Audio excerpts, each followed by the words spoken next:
ওরা কাপুরুষ না হলে নিজের দেশে অন্য দেশের এমবাসির মধ্যে ঢুকে তারা বিরক্ত দেখাচ্ছে। এরা কাপুরুষ ছাড়া আর হতে পারে না। দিল্লি সাউথ ব্লকের উস্কানিতে ভারতের অত্যন্ত ক্ষুদ্র কিছু উগ্র হিন্দুবাদী কিছু গোষ্ঠী তারা আমাদের সীমান্ত অতিক্রম করতে চাচ্ছে এবং ভারতের মধ্যে আমাদের যত ডেপুটি হাই কমিশন, আমাদের অ্যাসিস্ট্যান্ট হাই কমিশন, এইসব হাই কমিশনে তারা আক্রমণ করছে। গতকাল আগরতলায়, এর আগে কলকাতা ডেপুটি হাই কমিশনে, বোম্বে ডেপুটি হাই কমিশনে এই উগ্রবাদী হিন্দুরা আমাদের পতাকার যে স্ট্যান্ড খুঁটি সেটাকে ভেঙে দিয়েছে। পতাকাকে তারা পদদলিত করেছে। আমাদের সম্মান, আমাদের মর্যাদার প্রতীক সেই পতাকাকে যারা মাটির সাথে বিছিয়ে পা দিয়ে খুঁচিয়েছে, আমরা তারা মনে করি তারা বাংলাদেশের বন্ধু হতে পারে না। আমরা এর তীব্র প্রতিবাদ জানাই। তারা এমবাসির প্রাঙ্গণে জোর করে ঢুকে গিয়ে আমাদের সেখানকার বাংলাদেশের যারা সেখানকার স্টাফ, বাংলাদেশের যারা কর্মচারী তাদের গায়ে হাত দিয়েছে। ওরা কাপুরুষ না হলে নিজের দেশে অন্য দেশের এমবাসির মধ্যে ঢুকে তারা বিরক্ত দেখাচ্ছে। এরা কাপুরুষ ছাড়া আর হতে পারে না। বন্ধুরা আমার, এরা আন্তর্জাতিক কনভেনশন, এরা জেনেভা কনভেনশন ভঙ্গ করে তাদের নিজ দেশে অন্য দেশের এমবাসির নিরাপত্তা তারা দেয়নি, তারা নিরাপত্তা দিচ্ছে না। বরং সাউথ ব্লকের উস্কানিতে, তাদের কারসাজিতে ভারতের মধ্যে বাংলাদেশের মিশনগুলোতে তারা আক্রমণ করছে।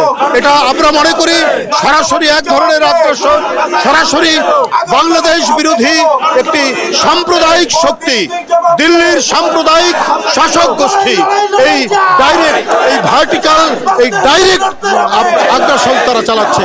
আমরা এর প্রতিবাদের জন্য আজকের এই বিক্ষোভ মিছিল, এটার আমরা তীব্র প্রতিবাদ এবং ঘৃণা জানাই যে একটি স্বাধীন সার্বভৌম দেশের মর্যাদাকে ক্ষুণ্ণ করার জন্য তারা চক্রান্ত জাল যেভাবে বিস্তার করছে, আমরা সেই চক্রান্ত জাল আমরা ছিন্ন করে আমরা আমাদের পতাকাকে আমাদের মাটির গভীরে পতিত করে এটা বাংলার আকাশে এবং বাতাসে পথ করে উঠবে, সেই অঙ্গীকার এখানে জাতীয়তাবাদী শক্তি এখানে করছে। জাতিসংঘের শান্তিরক্ষী বাহিনী ভারতে পাঠানো উচিত। ভারত বাংলাদেশ সীমান্ত, বাংলাদেশের সীমান্ত রক্তাক্ত হচ্ছে। কাশ্মীরে আগুন জ্বলছে, আসামে আগুন জ্বলছে, সেখানে খ্রিস্টানরা নিরাপদ নয়, কাশ্মীরে মুসলমানরা নিরাপদ নয়, আপনার পাঞ্জাবে শিখরা নিরাপদ নয়। চারিদিকে এই বর্ণবাদী, হিন্দু বর্ণবাদী এই শাসক গোষ্ঠী বিজেপি তারা এক ঘৃণা ছড়িয়েছে। এই ঘৃণা ছড়ানোর কারণে ভারতের মতো একটি মহান দেশে তারা যে ঘৃণা এবং বিদ্বেষ তৈরি করে যে সিচুয়েশন তৈরি করেছে, সেইখানে আমরা মনে করি জাতিসংঘের মিশন এবং জাতিসংঘের শান্তিরক্ষী বাহিনী ভারতে পাঠানো উচিত। কারণ সেখানে প্রতিদিনই রক্ত ঝরছে, প্রতিদিনই ভারত বাংলাদেশ সীমান্ত, বাংলাদেশের সীমান্ত রক্তাক্ত হচ্ছে। তাই ভারতেই শান্তি মিশন পাঠানো অত্যন্ত জরুরি। যদি ভারত সরকার বা ভারতের দিক থেকে এই ধরনের উস্কানিমূলক অবস্থা চলে, তাহলে নিশ্চয়ই বিএনপির এবং এদেশের জাতীয়তাবাদী গণতান্ত্রিক শক্তির কর্মসূচি এটা থাকতেই পারে।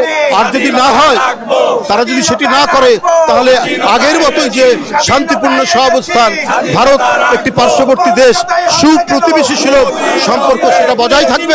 অবশ্যই আন্তর্জাতিক মহলের ইতিমধ্যে দৃষ্টি আগে থেকেই নিবদ্ধ ছিল। তারা ভারতের মানবাধিকার লঙ্ঘনের উপর তাদের রিপোর্ট আছে এবং আজকে যেটা বলেছি, গত নির্বাচনে নরেন্দ্র মোদী সাহেব যত ঘৃণা ছড়িয়েছে, যত মুসলিম বিদ্বেষ বক্তব্য রেখেছেন, এগুলো তো আন্তর্জাতিক বিশ্ব, আন্তর্জাতিক মানবাধিকার সংগঠন সবাই জানে।